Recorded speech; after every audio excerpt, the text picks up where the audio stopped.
So in the video today, we're going to go over converting exponential equations to logarithms and logarithms to exponential equations, okay? So first of all, I want to talk to you guys about whereas subtraction undoes addition and division undoes multiplication, a logarithm undoes the base to an exponent, okay? So notice here we have base b, and this log over here is referred to as log base b a of a equals x.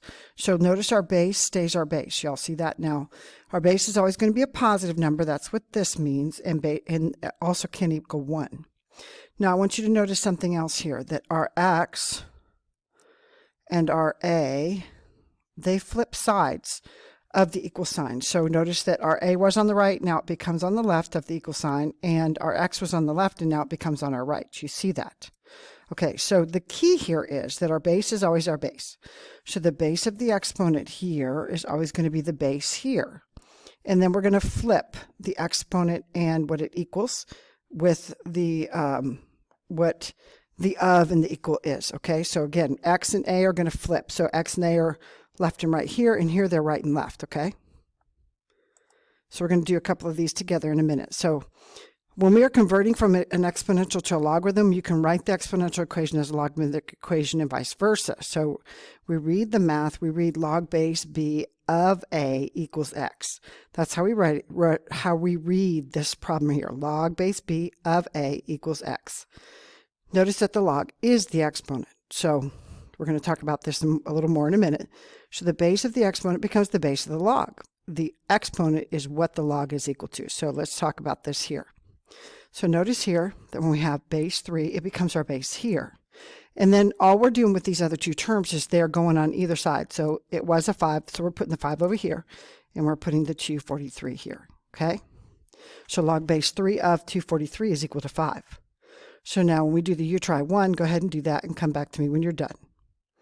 Once again, we have our base of 5 here, and then we're going to put our 3 on the other side of the equal sign and our 125 here. So this again would be log base 5 of 125 equals 3. For our next one, our base is 25 again. We're going to put that 1/2 over here, and we're going to put our 5 there. So it's log base 25 of 5 equals 1/2. And that 1/2 is the square root, right? Square root of 25 equals 5. So for our next one, go ahead and do it and come back to me when you're done. All right, so log base 27 of 3, yes, equals 1/3, okay? You're starting to see the pattern here? Good. Okay, now, an exponent or log can be negative, okay? The only thing that can't be negative is the base, okay? So here, we're going to take our base 4, here again, goes here, of 1/16, and that's equal to the -2. And that's because 1/4 squared is equal to 1/16. Remember, if it's negative, it goes to the denominator, right? So go ahead and do you try 3. Come back to me when you're done. Okay, again, our base is 6, and we're going to do log base 6 of 1/6 equals -1. Now, remember when you take any base to the power of 0, it equals 1, right? So here again, we're going to take our base of x, and we're going to take it log base x of 0, that equals 1, right? So go ahead and do our you try. Come back to me when you're done. Here again, it's log base 6 of what? 1 equals 0. All right. Now, this last example here says the log and the exponent can be variables. So once again, our base is our base. So log base a of c equals b, right? So let's see if you guys can do this last one. So it's going to be log base r of t equals s, right? All right. Now let's work on converting logarithmic equations to exponential equations.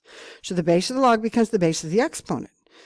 The log is what the exponent is equal to. So once again, we're going to take our base here, 9, and we're going to write it right there. And then we're going to take this as our exponent, the 1 right there. So 9 to the first is 9, right? So then what would we do for our you try? 5. Our base is 5. 5 to the 0 is 1, right? Anything to the 0 power is 1. All right, let's see if we can do the next one. 2 to the 9th is 512, and if you don't believe me, go ahead and take it to the 9th power, and you'll see. All right, you should be able to see the you try number 7 pretty easily. This is 6 squared equals what? 36. Okay, we got a few more here that we're going to work together.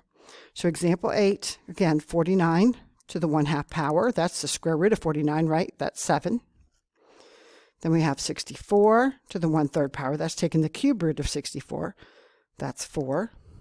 Again, our base, 5, again, to the -3 power. Remember, that's going to take that 5 to the denominator, and then it's going to be 5 to the 3rd, so it's 1 over 125. The next one is our 2 to the -5 equals 1 over 32.